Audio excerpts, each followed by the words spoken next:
Hello, everyone.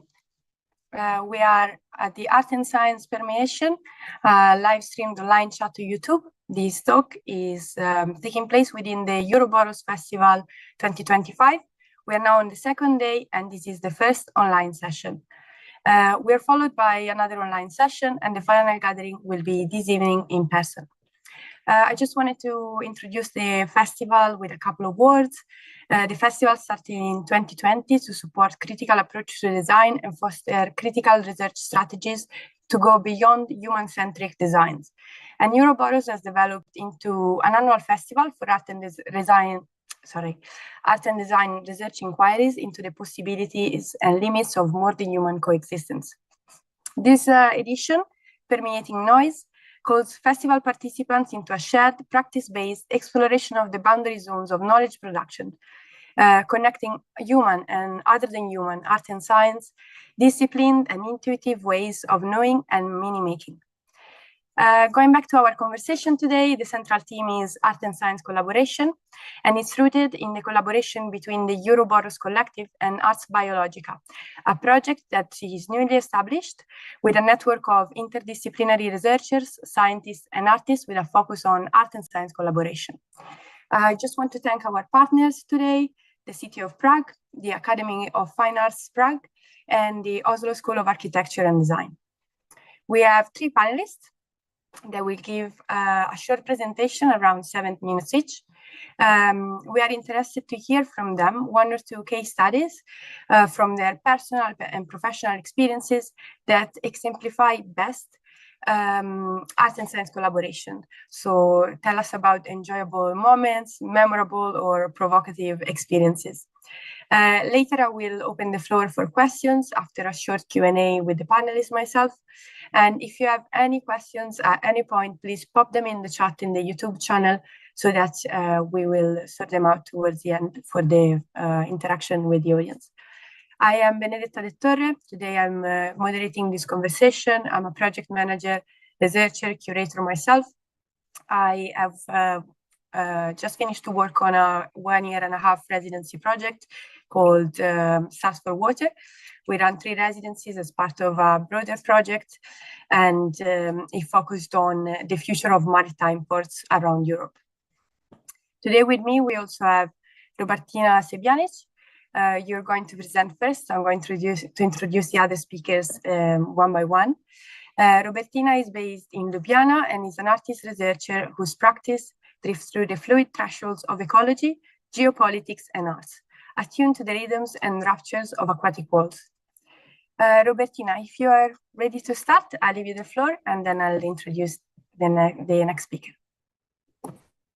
Thank you, Benedetta. I'm also looking forward to be part of this panel. I'm just opening the video, and I hope you see my screen good. So so let's dive into the waters, I would say. So for tonight, I prepared a talk which would be referring to my ongoing research, which is mostly in the aquatic environments. I like to speak about that because with me, I like to say my work is very much powered instead of the field trips, being on the ships, being immersed in these different environments, not only with other humans, but also with more than humans, which I encounter them through different places and spaces. And now we will hear a bit of the sonic representation also as we speak about the noise in the festival of Uroboros this year.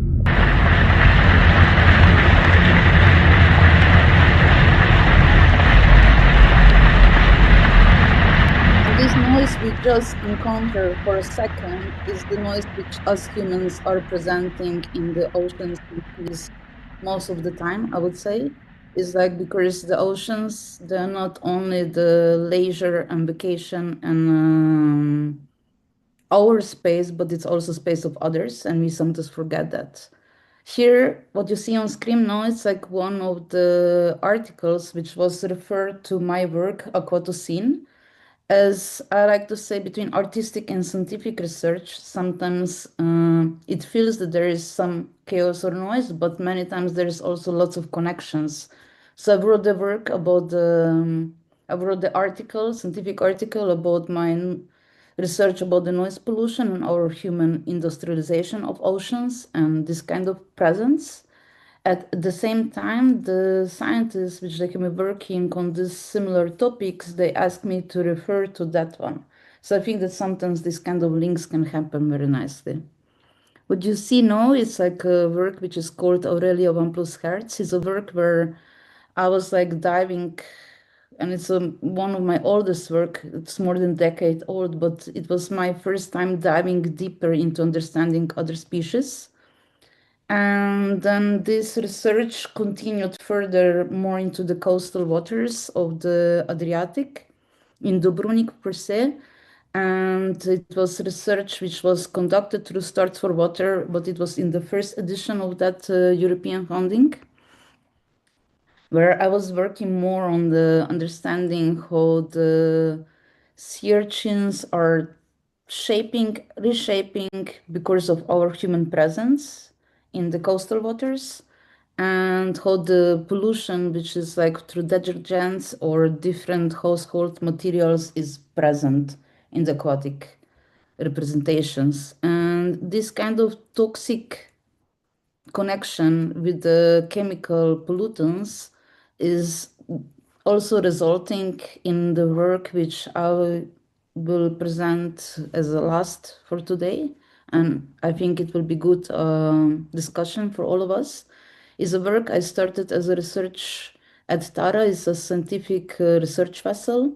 It continued then further in organizing a symposium before I even went into the artistic research. And the symposium, I tried to bring to the table not only artists, scientists, but also, for instance, civil defense of Slovenia, where they are like working a lot on demineralization of the oceanic floors.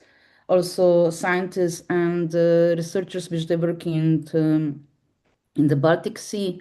So it was like Baltic and Adriatic Sea reflecting towards each other in this work mostly.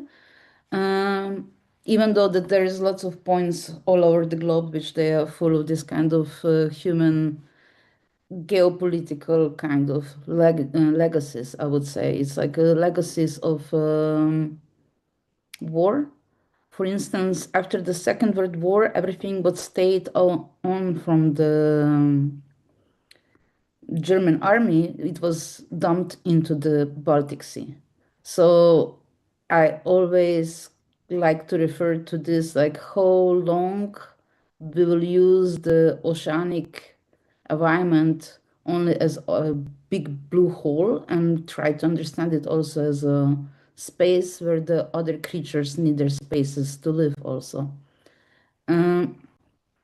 Within the research, because for now I did it only in 2 different locations, and I hope that we will continue with the research crew further, is just like to trying to understand and grasp the vastness and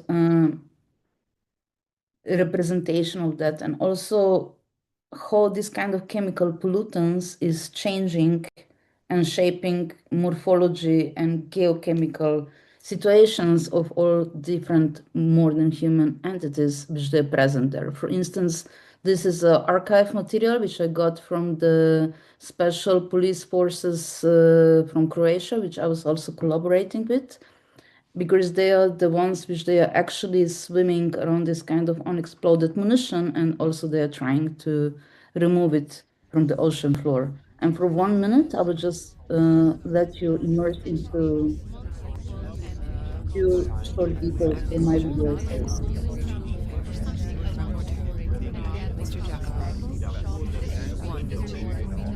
The Allies, the United States of America, the United Kingdom, France, and the Union of Soviet Socialist Republics, USSR, inherited chemical munitions.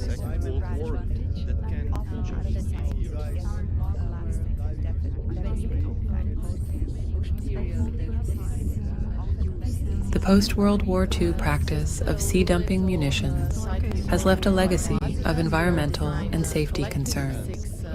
members. We do a lot of design research, self-initiated. The German army kept the enigma a secret, so it represented an important... Ongoing efforts are crucial to address these issues, ensuring the protection of marine ecosystems and human activities in affected regions. And yet they are very much empty. The sea, as Jack Fallon observed, hardly Local deserves stories to be weave called into a the global place. thread. But if one Ghosts chooses of to see neglect the drift. intangible faces of the sea, the navigation becomes...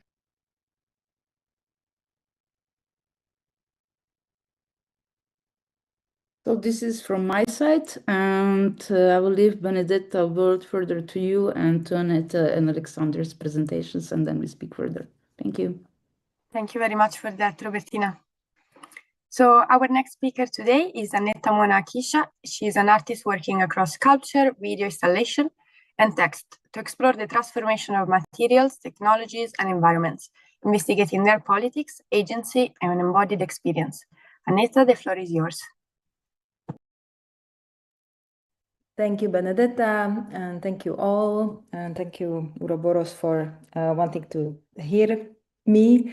I'm going to speak about one project. I'm going to share the screen with you because I also have a presentation. So just a second. Can you confirm you're seeing my screen now? Yes, everything is working good. Okay. So oops, I'm sorry. That's premature. So I'm starting with a question that is actually the core question of this panel as well, and of the festival. Do artists or do art and science ever actually meet? Do artists and scientists ever actually meet?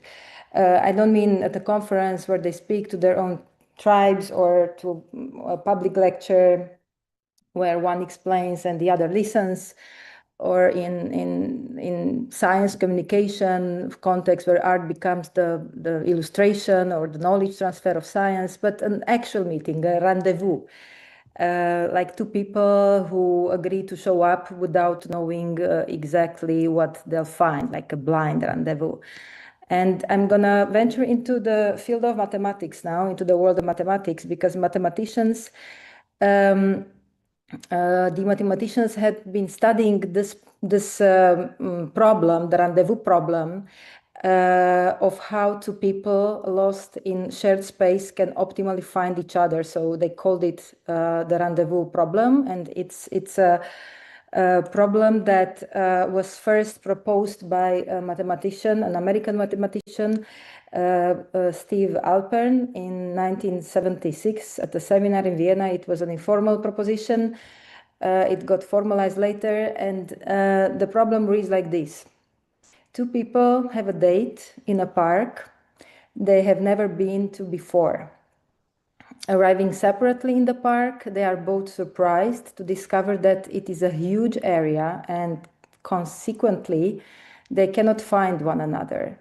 In this situation, each person has to choose between waiting in a fixed place in the hope that the other will find them, or starting to look for the other in the hope that they have chosen to wait somewhere. So the problem is very profound, actually, because if both choose to wait, they will never meet. Each will stand still, hoping that the other will come. So this leads to a sort of parallel solitude. If both choose to walk, there are chances that they will meet and chances that they will not meet. They might cross paths, they might wander in circles, but they might also just keep missing each other. And if one chooses to wait and the other chooses to walk, then there is a theoretical certainty that they will meet eventually. The walker will, given enough time, cover all the ground, but in practice, it may take too long for it to be guaranteed. So if the park is too big, too large, one of them might give up. And the mathematical question sounds simple, is deceptively simple, but actually they were asking what strategies should the two people use to maximize their probability of meeting. And they worked on this for almost 15 years now, and they have found some things, some surprising things. First, equality is expensive. When both parties use the same strategy, what's called the symmetric case, meeting takes about 33% longer than when they have distinct roles. So if we insist on equal footing between art and science, we pay a cost in time and effort. Second, the optimal balance is roughly 1/3 holding, 2/3 moving. You shouldn't abandon your position entirely, but you should also not stay just put. So you should explore and sometimes just hold your ground. Third, and this is very remarkable, hierarchy is never optimal. So the obvious solution, one person waits while the other searches, is mathematically proven to be never the best strategy. There's always something better. So the typical model where science, let's say, waits with stable knowledge while art searches for meaning is not just ethically uncomfortable, it's strategically suboptimal. Fourth, optimal search is not linear in progress. The best known strategy is called one forward, two back. This 1F, 2B strategy, this is what it means. So you make one step forward and two step back towards your own field. So you progress through oscillation. It's not a straight line. And fifth, even the waiting party must move. So pure passivity is never optimal. Even if roles are differentiated, the receiving party must make exploratory gestures. And well, the humbling part is that despite this 50 years of work by serious mathematicians, the simplest version of this problem remains still unsolved. So what strategies follow from this mathematics for art and science encounters? Well, first, both parties must move. So if art stays in the gallery and science stays in the lab, they never meet. But equally, if one just waits for the other to come, that's also suboptimal. So both must venture out. Second, explore and return. The one forward, two back strategy tells us something important. You venture into unfamiliar territory, but then you come back. You don't abandon your discipline in the pursuit of connection. The return to your home base is part of the optimal strategy somehow. So you just try again from a different angle. Third, equality has a cost, but we might choose to pay it. Yes. In a symmetric collaboration, everything takes longer, and it would be more efficient to have clear hierarchy, to have, for instance, science as content provider, art as communicator, but efficiency isn't everything. The 33% extra time might be worth it for genuine dialogue rather than just translation. And fourth, you have to take turns rather than fixing roles. Artists always explore, scientists always hold stable ground. Let the roles alternate. So you go across different sessions, different projects, or even within a single conversation. Fifth, meeting is not merging. The mathematical problem ends when they meet, not when they become one person. It's not about trying to create some hybrid art and science discipline, but it's more a temporary encounter, maintaining differences, a sort of repeated rendezvous. So that apparently might be more productive than trying to fuse into one thing. And sixth is creating a third location. And this is what the Rendezvous Problem series that we organized try to do. It's not an art event where scientists are guests, or it's not a scientific conference where artists illustrate findings. It's a space that belongs to neither discipline. And the subtitle for our Rendezvous Problem series is Formulation on the Optimal Ways for Art and Science to Meet. So we are constantly exploring a way to optimize the encounters. The format is very simple. It's one artist, one scientist, one topic, one encounter. We work with the premise that rendezvous between an artist and the scientist is staged, and each pair can negotiate their own form. There is no template for that. And we also don't know in advance what will happen. We just insist on the fact that the scientist talks about science and the artist speaks about art. At certain points, they might intersect, but equally, they might also disconnect or miss each other. And the art and science parallel with the rendezvous problem that was explained by mathematicians, the way we see it is that the park is the territory between disciplines. It's neither the artist studio nor the scientist laboratory. And arriving separately, that might be the artist and the scientist entering this field, common field together, but they come from different directions, different trainings, different sensitivities. And the huge area is the topic that is always larger than you expect. Any kind of topic is much larger than we can imagine. And then there is the fundamental choice, to wait or to walk. If both wait, they stay firmly in their disciplines, they only speak in their own language, they use their own methods, they might never meet. The physicist speaks in highly technical terms, in equations, the artist can perform just an inward-facing artistic piece. So they might be in the same building, in the same room, but they never actually encounter each other.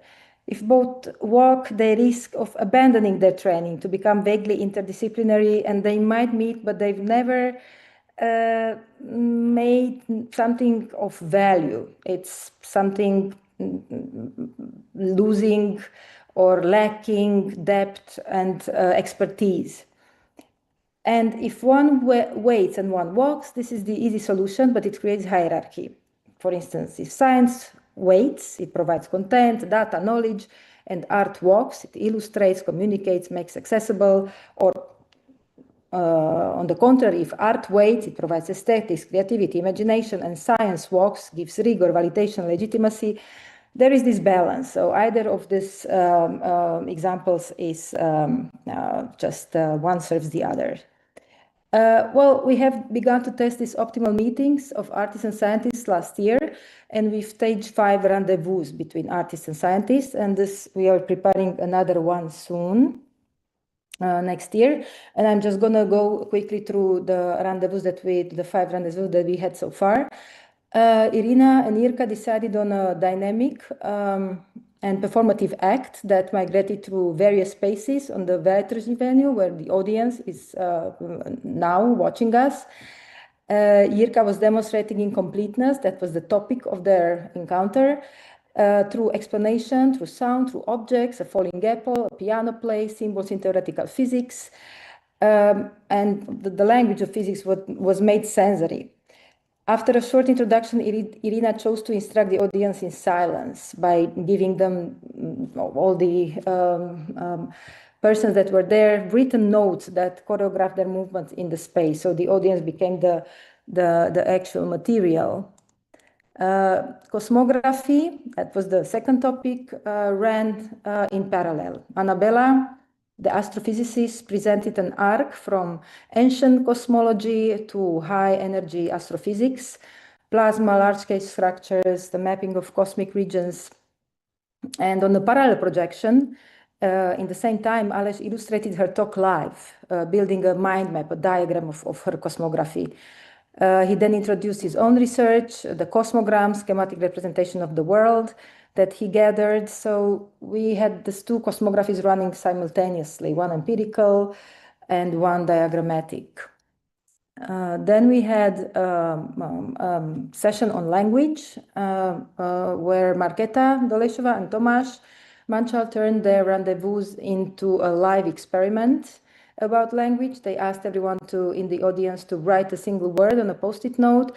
The words went into a hat, then they started picking randomly some of the notes, and each of them tried to define or explain the word from their own perspective. So Marketa was talking from artistic research and food system, more than human thinking perspective, and Tomáš from theoretical physics, quantum coherence, and so on. So the same word could have two completely different definitions. And while this was happening, Enrique Jensenius was also there, was animating the words into a live mesh of references. So there was a visualization of where connections formed and where they didn't. So they made the problem of language visible somehow.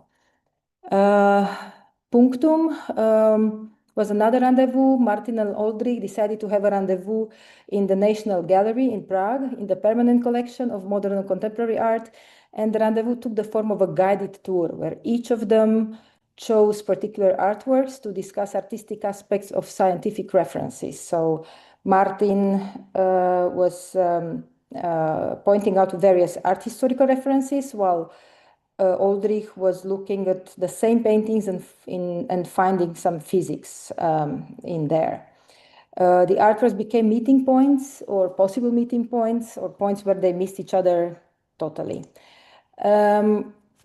The last one that we had recently was called reproducibility, and together through a performative demonstration, you can see in the photos the Lego towers, the timestamps, the measurements. Magda Stanova, the artist, and Wojciech Vicani, the scientist, they explored the limits of repetition. So Wojciech looked into science and how the requirements of reproducibility is the foundation of modern science, but this doesn't really work in most scientific experiments, although we might think so. Magda, on the contrary, had a performative talk about how some artworks wear out with repetition, while others deepen with repetition. So art has always known that reproducibility is not neutral. It can change things. So what's the conclusion after all these rendezvous sessions that we had? We still don't know the optimal strategy, but we've confirmed that the encounters are possible. And the disconnections are also very instructive. So meeting is not merging, and the series continues, and we are preparing for nothing now. So that's another topic that we're going to explore with the particle physicist, Michal Malinsky, for whom he likes to speak about various degrees of nothing. So some things can be more nothing than other nothings. Which is very fascinating. And for me as an artist, also nothing can be many things that are actually not nothing at all. So we're going to see, we're preparing for this one. Thank you very much. Thank you, Anetta, for your presentation. Okay, last speaker is Alexander Jensenius. He's a music researcher and a research musician, exploring the role of human body in musicking activities. He's a professor of music technology at the University of Oslo. The floor is yours. Hello, good evening, everyone, and thanks for inviting me to this really exciting panel. I hope you can hear and see me. I'm going to continue perhaps a little bit where Anetta left off. So I'll be called Professor Standstill. Because I've been researching myself and others, basically doing nothing for some time. And I will get back to that as well. But I also thought I should just mention my approach to this. I'm working between music and musicology, music technology and music psychology, and I'm putting in some biology and physics and other things as well. And I often like to say that I work across the whole kind of spectrum of different types of disciplinarities. And I think also when I talk about collaboration, I think it's important also to somehow discuss the different levels and entry points to this. And I think the previous speakers have already alluded to this, and I think this could also be interesting to pick up in the further discussion. But my entry point into doing nothing came from studying musicians of various kinds and performing myself, also working with dancers and using different types of systems for capturing this and turning it into sound and music. And then back in 2010, I did an interactive dance workshop, and I met a dancer called Karianne Bjerkestrand in Oslo, and we started talking together, and we shared an interest in then standing still. So we started standing still together in the lab, and we also recording ourselves with the motion capture system in our lab, and it was so fascinating that we did it again and again, and again and again, many times. And we realized that there is a potential here for something. So this turned into an art performance where we had a group of musicians and dancers developing a 45-minute show where the performance basically didn't do much other than standing still, but then using some of the noise, you could say, or the motion of the performers and generating some sounds and visuals, but a very, very minimalist piece. So it all started as an artistic project really on my side, but then I had collected all this data from our tests, and when I started looking at them, like these plots kind of from the top of how a person is swaying when you stand still, I got interested in these patterns. And if you zoom in and kind of do more analysis of these things, and again, here we're talking about the millimeter level, this is the motion of a person standing still over 10 minutes, and how it shows the swaying of the person. And I got curious about these patterns. And since I'm working in between art and science, I decided then to move this into more of a scientific project. And this is something I did. And where I also, to get people into the lab to stand still, I had to organize this as a Norwegian championship of standstill. So this has been a way to get a few thousand people to come to our lab and actually stand still. And all this data is available in the Oslo Standstill database, if you're interested in actually using it for something, either art or science. So one of the questions we spoke about there, and from a more kind of scientific perspective, was, does music make you move? Which I think is a super exciting question, and many people assume that music makes you move, but in fact, it doesn't necessarily. I mean, sometimes it does, certainly a little, but there's much more to explore here. So I've been continuing this now, and then it started as an art project, then it went into science, and now it has turned back into an art project again for me. So in 2023, I decided I wanted to start to stand still every single day in the middle of the day. So for 10 minutes, every single day, I found a new space where I stood still, and then I basically just stood there and I recorded myself with my body and also the spaces I was standing in. And I stood still again and again here, and this has been documented properly in different constellations. So it's a quite large collection of material that I've been now using for various artistic purposes, but also trying again to see what comes out of this also more on a scientific side. And when people ask me to summarize my exploration, I turned to say that, well, the most pregnant thing I experienced during these 10-minute standstill sessions was in general ventilation sounds. There's so much ventilation around, or a fridge or something else with a motor making noise, literally. So I kind of thought this was interesting, and it turned this into more of a kind of also an academic thing where we had a workshop last year and discussing the aesthetics of ventilation sound and how we can potentially use it and improve it. So this also has turned into a kind of a in-between type of project called Ventax, where the idea is to be able to how you can physically manipulate your ventilation system in different ways, playfully, to see what you can get out of it. So with this kind of example, or kind of it's a series of examples, but one kind of long ongoing project, you could say, I'm exploring the space between art and science. And one of the things that I have seen is that too often we try to separate these into two different categories, while I like to think of them more as a continuum between art and science, and where you can have both the extremes perhaps could be artistic practice and scientific practice on each side, and then you could have various combinations of artistic research and scientific research in the middle. And the challenge then today is that, of course, the scientific process typically leads to some kind of publication, while the artistic leads to some artwork. But I also try to see how can artistic practice lead to publications, and how can scientific practice lead to artworks, and also, of course, then different things in between, where the process really, for me at least, is really the same, but it comes out in different ways. Unfortunately, this is easier said than done, but at least it's something that I try to do.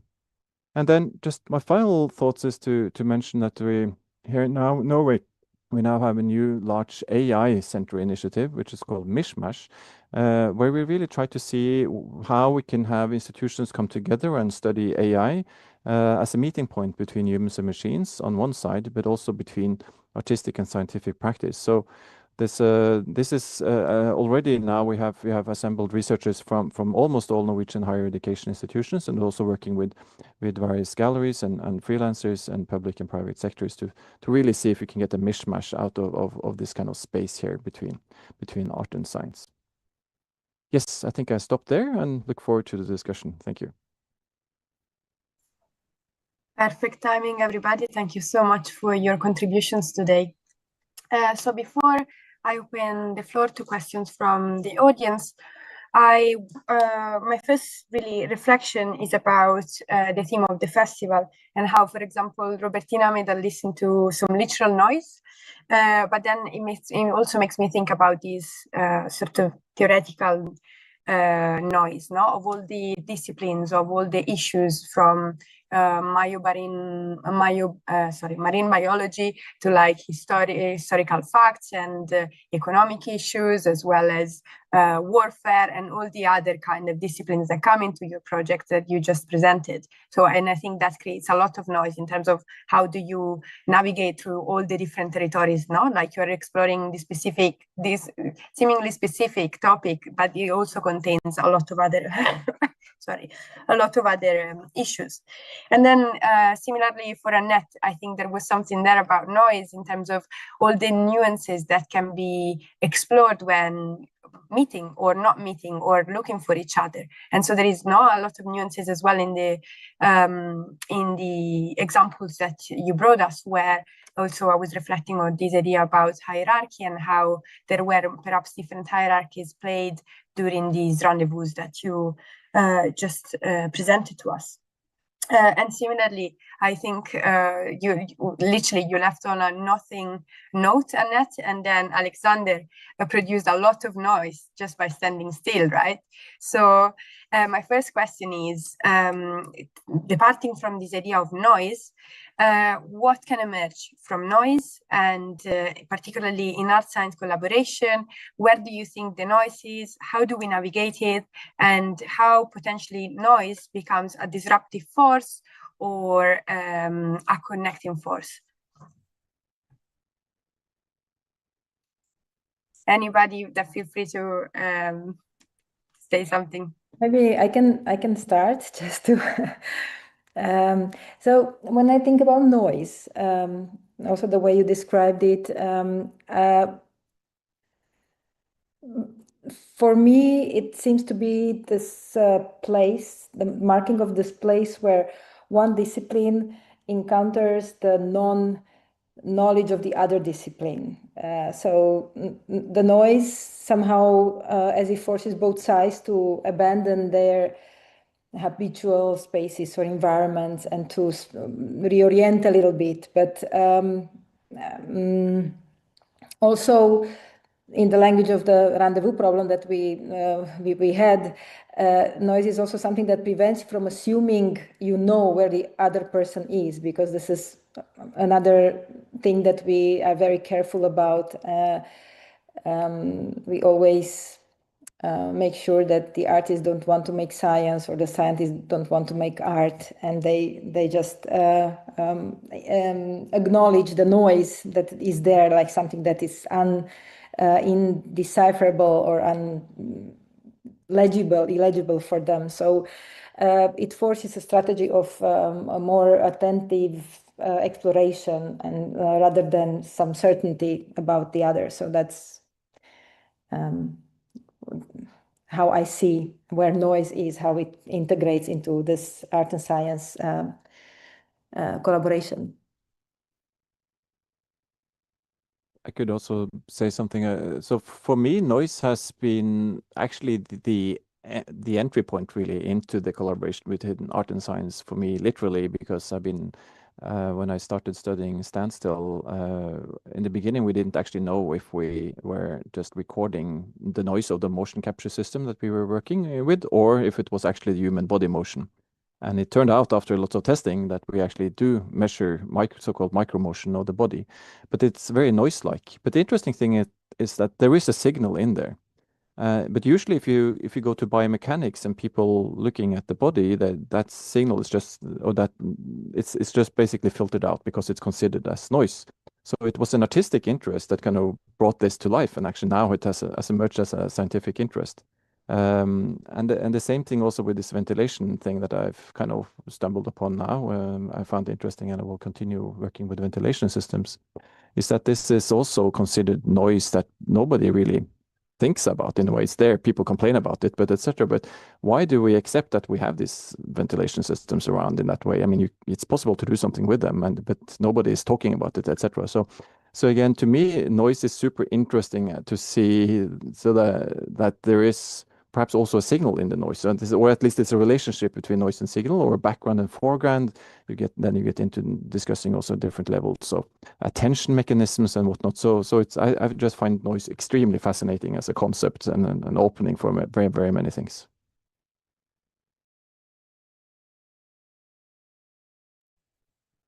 Yeah, I would also jump into this just to continue this discussion about the noise and the presence of it. It's like also, Alexander, to continue this, what you started to speak about, like how ventilation is the sound which we are not even aware of. There is lots of this kind of invisible, or better to say, unheard sounds which we are not familiar with, or it's just like something which is like hidden somewhere, you know? So for instance, also when I spoke before about the aquatic, like underwater noise presence of humans, is something that is quite, it's this one of these unheard or invisible pollutants, because, you know, it's there, it's in environment which we don't enter many times, and it's something that we don't incur on everyday basis. On the other hand, this kind of sounds of ventilations, refrigerators, and all these other machines, which they are all around us, they're always present, but don't have the presence in the way that we would be even aware, or, you know, it starts to be something which starts to be familiar instead of our environment. So it's, for me, always interesting to explore this disharmonies, you know, like when all this is like kind of represented. And then in collaborative processes, because I do work a lot with different interdisciplinary, multidisciplinary, transdisciplinary, all these different variations, themes, I think that, what Anetta said on the beginning, that noise is the moment, if I understood correctly, of course, is the moment where the confusion starts, when we start to project into each other something that doesn't have to be projected, but is just there because, you know, we think, scientists is like this and artists is like that, or anthropologists, they're like that. You know, it's like we all have like questions, I think, how to enter into something, and then some questions can go sometimes into very poetic research, and then sometimes they are ending up with very scientific kind of reflections. So for me, it always depends which way to enter is the way how to exchange between each other, especially in these interdisciplinary situations. I think it's, to avoid the noise in the communication, it's quite challenge, but I think it's also the best way how to work with each other is to give each other the, you know, how to say that, to understand the richness of other person that you are speaking with, no? Like to enjoy the knowledge of the other person, and then to use that in best way possible in collaborating. This is like in the possible best scenarios, I would say, but yeah.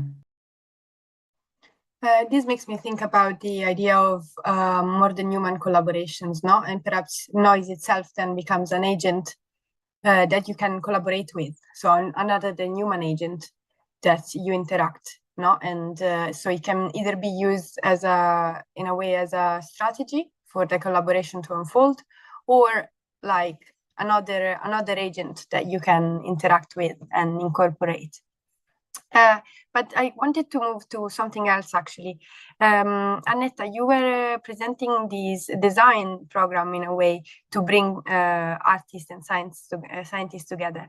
I was wondering how it works with the rendezvous. There are these events that happened, and the artists and science present their work, but do they get to meet before, or how does it work in terms of the preparation and the collaboration?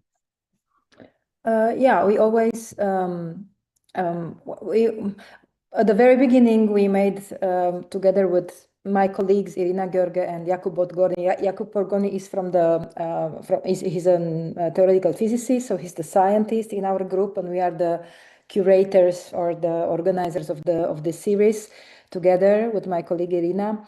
And we put together a pool of words that we thought are interesting to discuss commonly.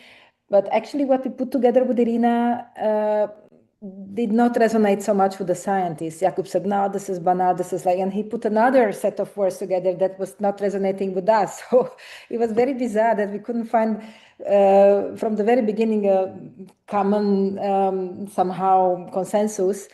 So we just started to put together people, rather, like we chose one artist and Jakub, or they were choosing some scientists, and these duos, they are meeting together, and they find the word that they want to speak about.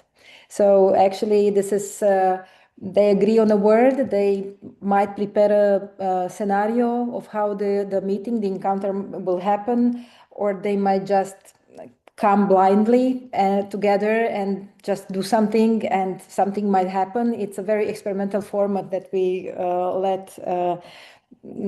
gave total freedom. We let it run freely the way it will happen. So, but so far, people were meeting before and they were trying to find a common solution. So they seem to be eager and happy to meet and to do some preparations in advance, or to find the word. That also takes time to find, like, the topic, just concentrated, compressed in one single concept.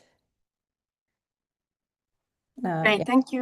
Thank you for explaining that, because I feel like in your practices, what you told us today sort of bridged through different level of time in a way. Perhaps, Anetta, your time scale is a bit shorter, and you create moments of dialogue. So also going back to this idea of translation between different disciplines and the language that we speak.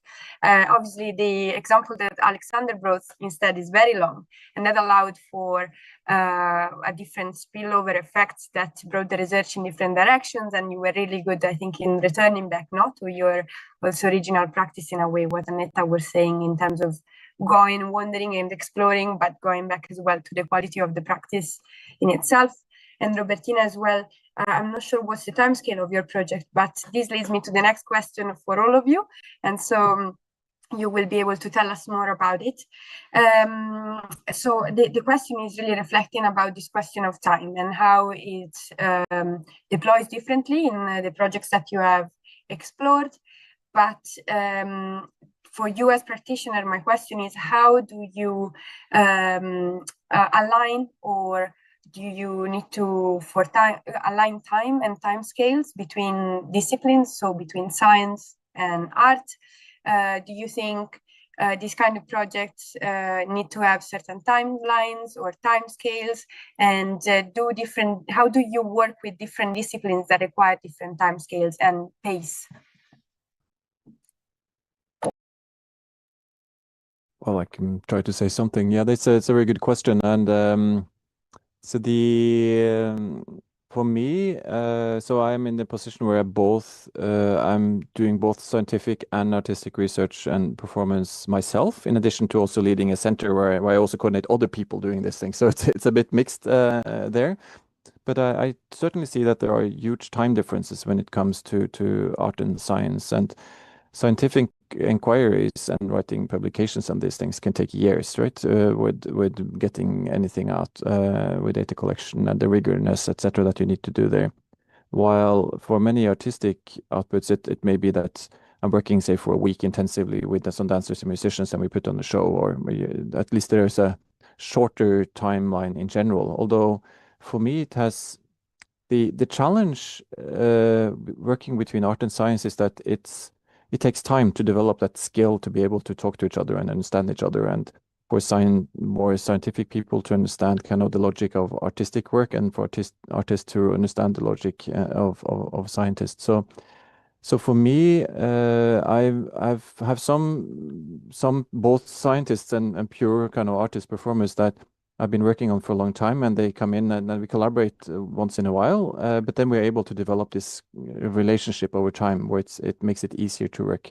Other times I have collaborations with that are of a shorter nature, but then of course you get into all the trouble again of talking about terminology and you don't understand each other and all the problems that you get. So this, for me at least, it's not really right or wrong, but it helps to have experienced different challenges in different settings, and that helps in trying to move things forward as well. But if you really want to do collaborations between art and science, I think we need to take time into account, because it really takes time to get to know each other and work together. Yeah, for me also, like, I think that this time is like something which sometimes can be generous and sometimes we have enough of that. But many times when we are skipping, or, when you can't do, to rethink this is like, okay, to say like this, that's why I like to spend time on different ships and boats and marine style places and stuff like this, because especially when I start to do some specific research, I like to be inside of the environment, at least for me, this helps, so this means like, for instance, the last project which I was talking about the military waste in the oceans and seas, I spent 3 weeks on the Baltic Sea, on Tara, which is like science research vessel.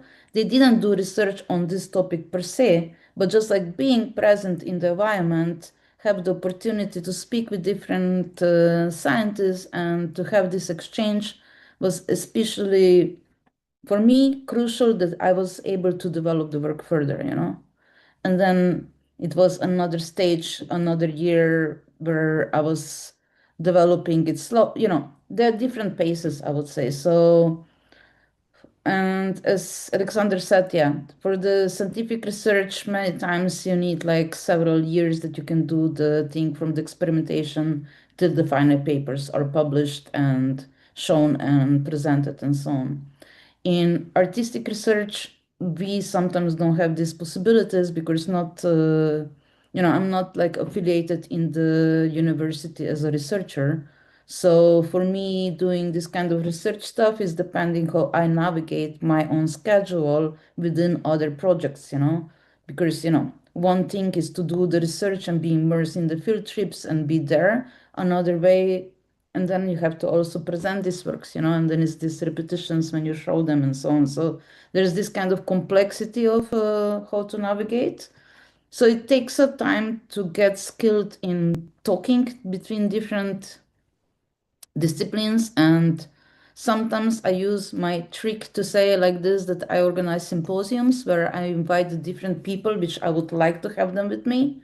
And then instead of that symposium, you can establish this kind of free space of exchange, and then this can help sometimes also to go beyond this can help us to be quicker in understanding what somebody wants.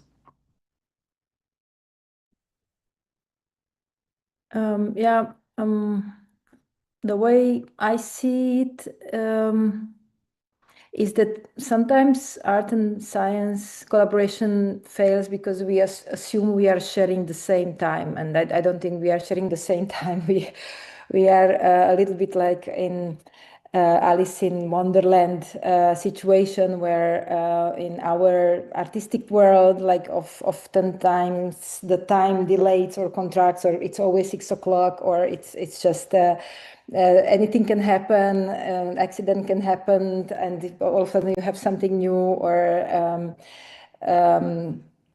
you might have interruptions, you might just have many failures. And in science, I have the feeling that time accumulates differently. It builds evidence, it waits for replications and for conclusions and for peer reviews and sometimes for decades. And all this many years just collapse into one single gesture. So sometimes I feel that we have different sense of time or different scales of time.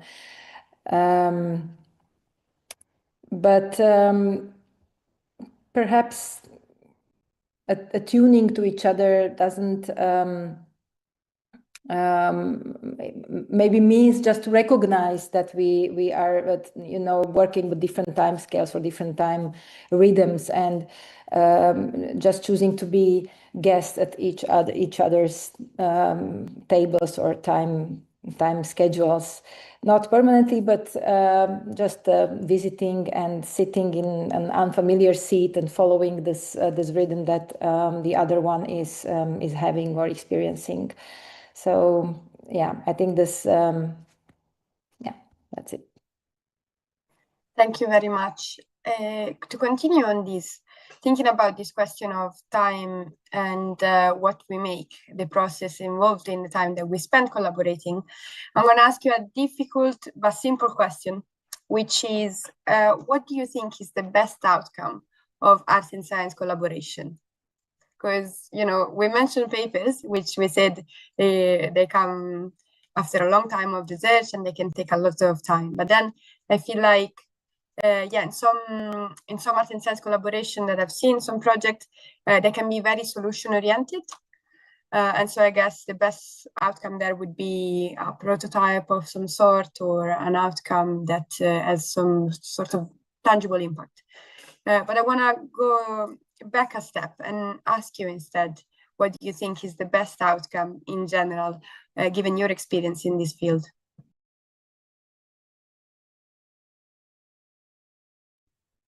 Okay, I open the mic first. For me, honestly, I think on the end of the day, we are storytellers, whichever way you put it, however way you roll it, however way we are like executing the things, We all try to convey some messages which we kind of got them or research them and, present them either visually through different things, but all this visual or textile or the data or everything, it's a story, it has to be decoded somehow. And this code is mostly the language and the storytelling, how we perceive that. And then it's, of course, the discussion further. But I think this is like quite good common ground, at least for me, So I'm not sure that this is the best, but this is just how I perceive it many times, And if I simplify it, if I very simplify it, because of course there is different levels.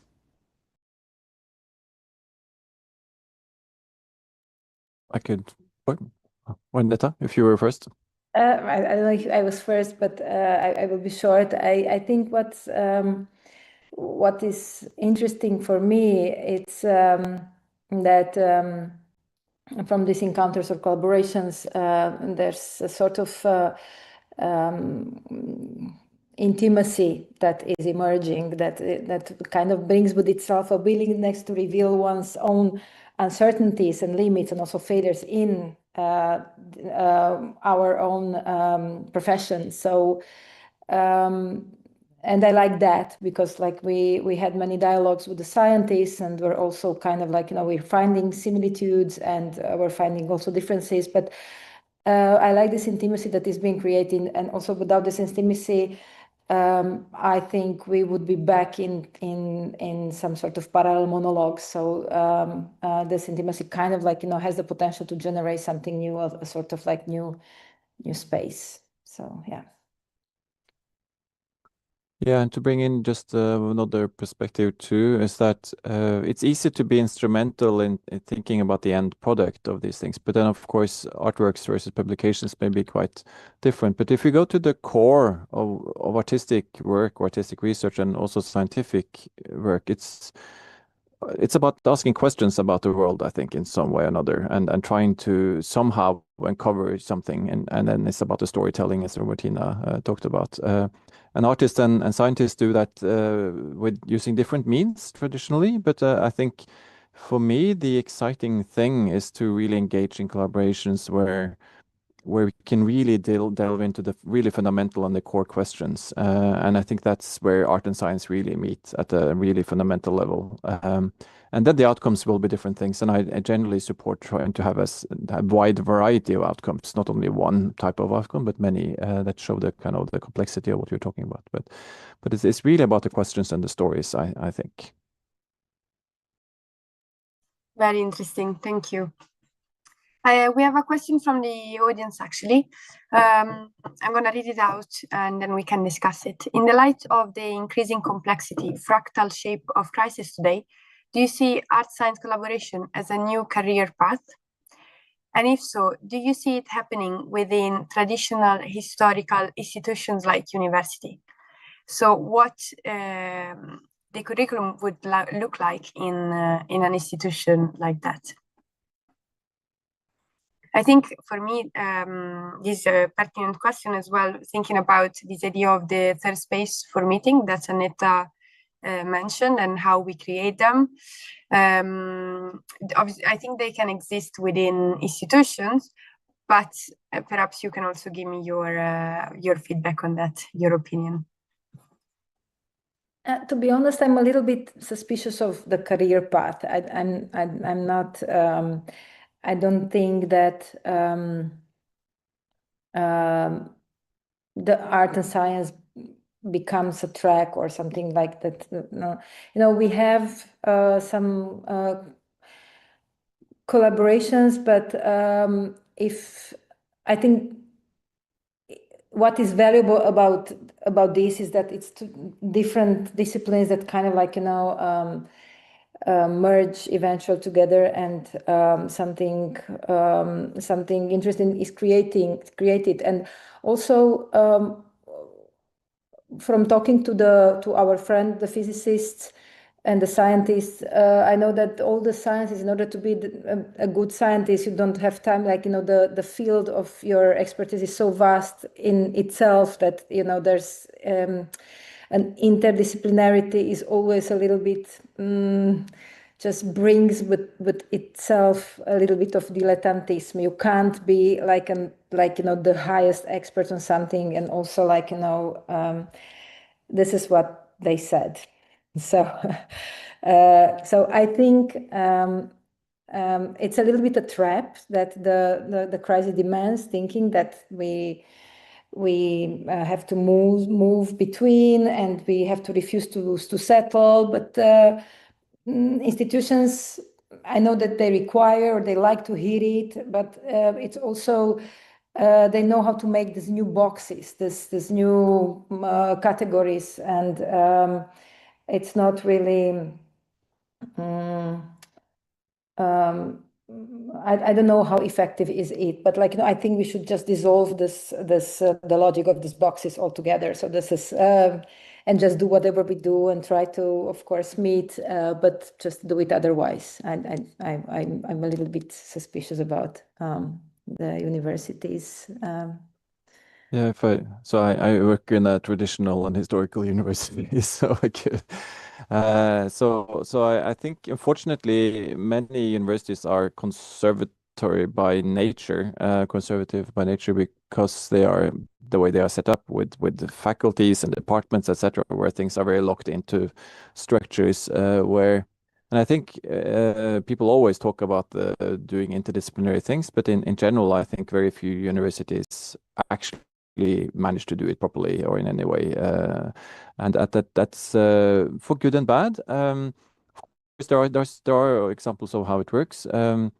The challenge, I think, from a career path perspective, is that the way, at least if you want to be hired by a university in general, you will be hired in a discipline.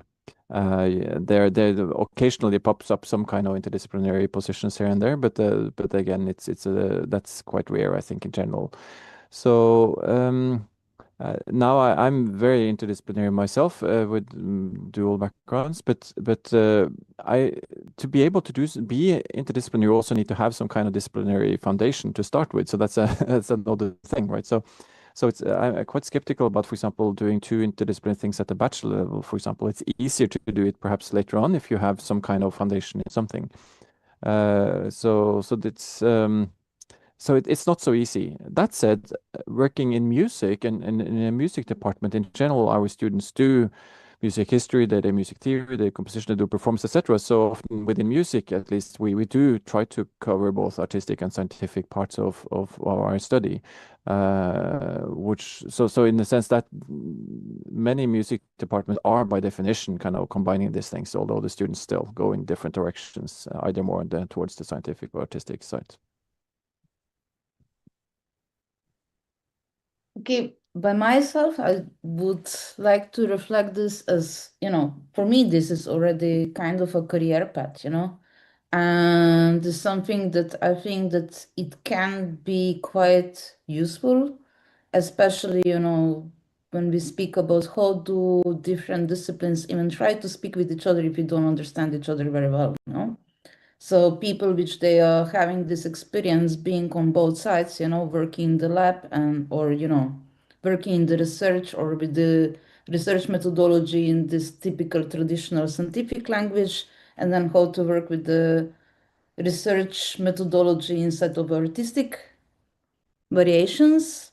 If you have catalyzers or people which they're also able to spring between these two, I think can be helpful, especially to develop questions which they're going beyond just one or another.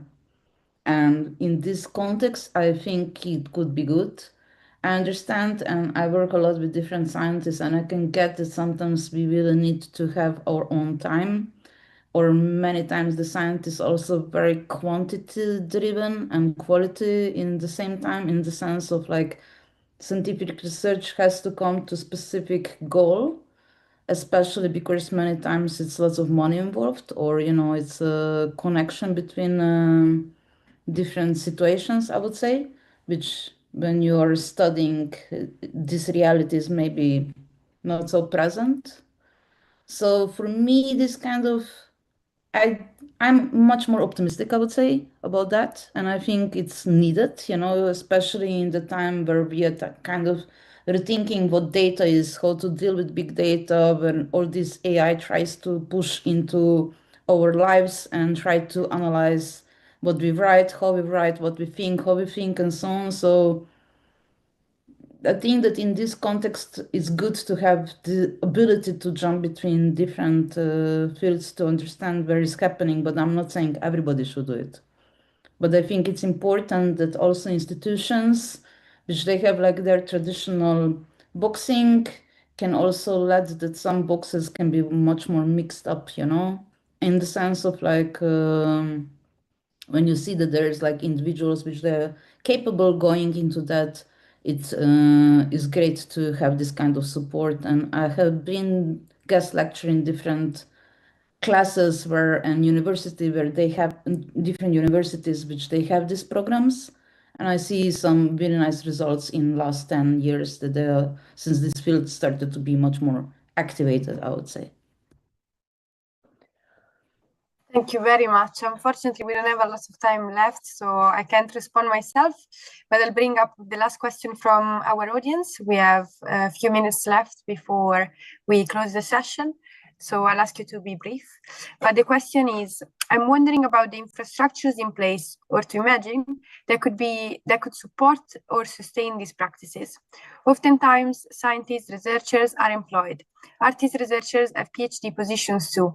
How about the artist freelancers? I think this is a very important question. Yeah, I mean, I totally agree. I mean, this is important. And unfortunately, while some institutions are a bit conservative, then many funders are more progressive, I think. So there is indeed more funding options available now for getting these type of things. It's not easy, of course, to get the funding, but at least, for example, now in Norway, we got this quite large grant for AI research, which is really bridging over between art and science, and also with some funding also for bringing in freelancers, etc. So certainly at the funding level, I think there are some possibilities there, but this also requires that we are forward-leading and try to be progressive in the approaches, and so it's a political thing that we need to work on, and I think the panel we're having today is a good way also promoting this type of activity, so that also more funders actually allow for these type of things to happen.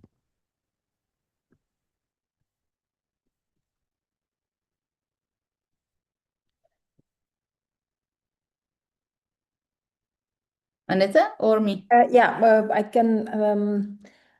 Actually, I think that the infrastructures, we should somehow use the infrastructure. I don't know about the artist freelance, or I do know, but it's I think it's good to use the institutional resources, the time, the space, the money, the legitimacy, or whatever, but also to go a little bit against them, not as to be a sort of to make to practice some sort of refusal, or to keep making those structures uncomfortable somehow, to keep asking questions that the institutions cannot metabolize easily, and also through institutions, we also do work with freelancers very often. We invite them into our projects, and this is always just preparing this open field to bring in some irritants in the system. And I think this is very important, not to forget about that, because the way all traditional institutions are tailored, it kind of leads to some sort of calcification. So we need to think very slowly and differently, and to follow some questions that are not maybe desirable. So yeah. So just I'm thinking like how the art world and also the science world instrumentalizes everything, and what is there left for us artists to do in this situation, and how should we operate in that in this instance. As being a freelancer, I can just say it can be very complex. It's not the easiest. There are moments, especially for younger colleagues, entering into the field, how to navigate and how to gain this kind of grants, which they're very competitive. And also you have to have references that you can get them. So it's vicious circles many times. So that's I'm also saying that this kind of like and complex, when these boxes are much more mixed during the university time, it also gives possibility for new enterings quite earlier in the career, not like just later on when you have lots of experience and you spend through different labs. And yeah, it's also very much connected with geolocation, I say, in which part of the world we live, and how is the research grants availability to them, and availability to entering into this, how much, like me coming from Eastern Europe, we are much used to use grant system than some other people living in other countries where the market is much more developed, like art market, I mean. So it depends which kind of entry points and geo points can be then developing further. So that's something that I like to say that sometimes we forget when we speak about this context, but they're very present also, and it's still the reality, which we all have to deal with and navigate with. But I will be super short, so I leave Benedetta to follow up, and maybe we Thank you, Robertina. Yeah, also working between the sort of independent freelance art scene and universities, but also more institutionalized cultural institutions. I feel like there is definitely opening up towards these kind of collaborations with universities, also having research institutions that favor art-science collaboration more and more. But definitely there is not enough. So a lot of artists eventually resort to, for example, research-based PhDs. So it's something that I think we will see growing in the future. But I need to close here the conversation today. So thank you very much to our speakers, Anetta, Robertina, and Alexander. I also want to thank the Uroboros Festival and Arts Biologica for inviting us today. And the people following online, thank you so much for your questions and for watching.